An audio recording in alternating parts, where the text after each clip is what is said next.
We like to pick when it's ripe, but when there's a lot of acid, because it creates more length and mouthfeel in a wine, and we want a wine that we can build texture onto, but that will still age really well. We press it a little bit differently for sparkling wine versus white wine, but for neither of them do we add SO2 at the beginning stages. We want to oxidize out a little bit of the phenolics to brown out both of the juices, so then during fermentation, all those phenolics will settle out. We don't inoculate anything in the cellar. We're trying to maintain an uninoculated fermentation. From there, once it's started fermenting at that stage, we'll put it down to barrel and try to keep it relatively warm. So a warmer ferment for something like Chardonnay, we're doing it to try to build texture and not trying to just focus on aromatics purely. We do a mixture of 228 and 600 liter barrels.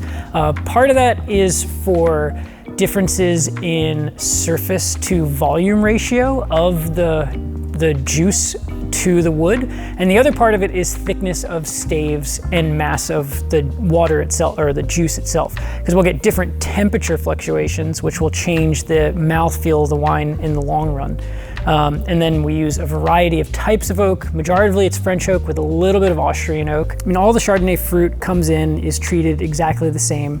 I think I look at historical blending and I see that certain blocks might make it into different blends more consistently. And that might change what coopers I put on those lots, but then I'm still treating all of the lots the same and still tracking them all the same and still tasting them all the same. And there just happens to be natural variation that occurs and then is exemplified during blending. With the Willamette Valley Chard, it's a blend of the different blocks and more recently having a little bit of Flâneur in it as well. It is definitely a celebration of the vintage, and it's speaking to the quality of the two sites and what that year gave us. And then moving into the Cuvée Constantine, the blend changes slightly. We're selecting barrels from all of those different blocks, but you're selecting the ones that are the most textural and are a little bit more compelling. And then when we move into La Belle Promenade, we really want it to be about the identity of that site and to be, frankly, a little bit more age-worthy. It's something that has a tighter core, a little bit more concentration, and texturally something that is a little bit longer on the palate and more intriguing, and something that'll go with a variety of types of foods. Picking Bon Vivant is just subjective.